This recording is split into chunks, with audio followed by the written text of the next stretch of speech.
met about 6 months ago in Munich. Very interesting meeting on this project, AlpLinkBioEco. What is the progress of this project during the last month? Well, I think I go back to show you the progress, which is with the start of the project. The start of the project, or the target of the project, is to create new links between industry, bio-based links. That's what we call them in the end, biolinks. We started at the right beginning with those biolinks, and we discussed in Munich some examples which were done manually. But in Munich as well, we were showing that we want to automate that. Doing so, we had to go back to the right start of the project. At the right start of the project, we had to look at the structure of the different regions, which are terribly diverse or absolutely diverse in Europe. And from those regions, we were trying to map or to put the players of the industry together. And the way how we did that was we were asking for what we call clusters. That would be industry organizations or clusters in different areas as such. Now, inside those clusters, you have actors, as we call them. Yeah. And from the knowledge of how the clusters are structured and organized in the Alpine region, there we produced the white paper. This was a stage of something like about 6 months ago. It was finished around 3 to 4 months ago, which gives the basic structure of how the industry looks like. Now, from the clusters, we go one step ahead. We go to actors who we know, either they are in the cluster itself or they are close to a cluster. Now, if you have the actors within a cluster, the cluster would be, for instance, the food industry, and they start with, let's say, crops, and they go to bread in the end. And if you have a player, he can be more on the production side, more on the producing of bread side, on the retail side, and so on. So we know within the cluster where to put the players.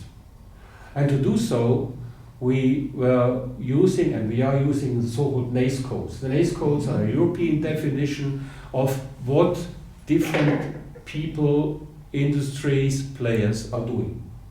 And like that, you know from a given player, for a given process, where to put this process. And this process, again, as we discussed in Munich, as an input, an output, and in between a process itself, so the production itself. And like that, we can allocate different actors in different clusters. Now, on a manual point of view, on the manual side, what we could do, we could look at the input, for instance, of one actor, and look where could be either a drop in output from someone else, that would be a one-to-one drop-in with a relatively high probability of success, or something else from some other actor as an outcome or an output to go into that input, and going along the value chains of the clusters. Now, we did that with a couple of clusters and a couple of actors, and we have some manual links, and from the manual links, and knowing and describing them with the descriptors, you could figure out from the wording of that what is the basic driver. Example, you as a human being, as me, we have water inside. You call it water, you could call it H2O from the chemical point of view, but the purpose is it's a solvent. It's a hydrophobic solvent. So basically the water is described as hydrophobic solvent. So if you want to replace the water, you could, for instance, use alcohol, what sometimes people do, as a solvent as well with some side effects. But if you put that into the role of an actor, you could describe what the purpose of the input is and what the purpose of the output is. And that can be automized. That would be then the automatic VC value generator.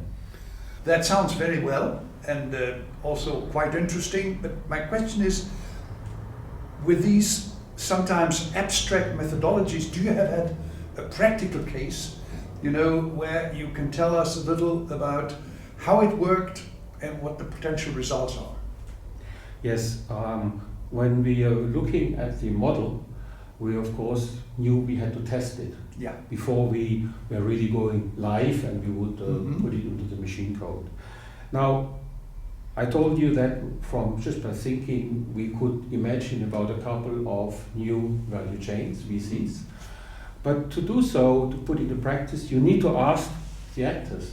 Sure. The one who would have the output and the one who would use it as an input. And I know a couple of companies, and since I'm coming from the polymer industry, I was using that. I called a couple of colleagues and told them, as an example, they have in the industry raw material which is wood-based, it's bio-based, wood-based raw material which needs to be imported into Europe.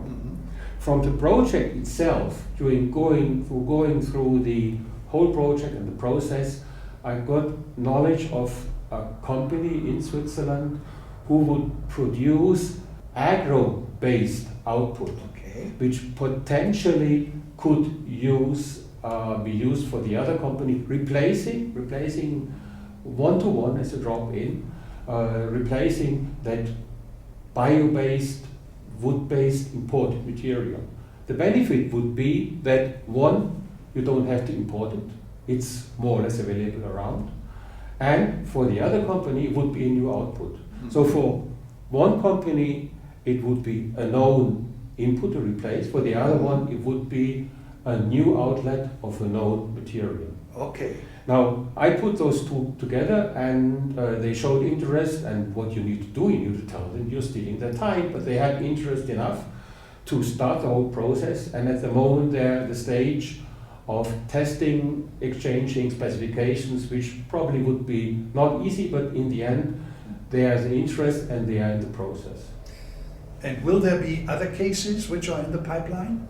There are a few other cases where we tested as well, but from the case which I mentioned to you, the nice side stream, a new outcome was talking to one of the players. He told me that he needed, for one of the products he has, fermentation capability. Fermentation of algae, but less fermentation of algae. Now I know another player in the industry who has fermentation capabilities, and since that would go into the feed, food, pharma sector, of course he needs to meet those specs as well. So we have put those two together and talks will start soon. So the nice thing here is that you have one project going, and just listening and keeping your eyes and ears open, you will find a spin-off for another project. Well, that is a kind of classical description of the linking of different actors, different chains, and by the linking producing new ones. That is the ultimate goal, the VC generator, which I hope very much will be also a VC generator for venture capital one day. I do hope so as well. We at the moment we are at the stage of doing that all of it manually, but that will be automated. And as I mentioned at the beginning, we will use the descriptions or descriptors of the different actors or the players, plus we will use the NACE codes. And then you can machine code that, and then the machine will give you proposals. I tried proposals as well, and then I could manually look, does it make sense or does it not make sense as the first stage. And there always needs to be a human being behind. But it showed already with some examples which we have, yes, the machine can give me additional proposals.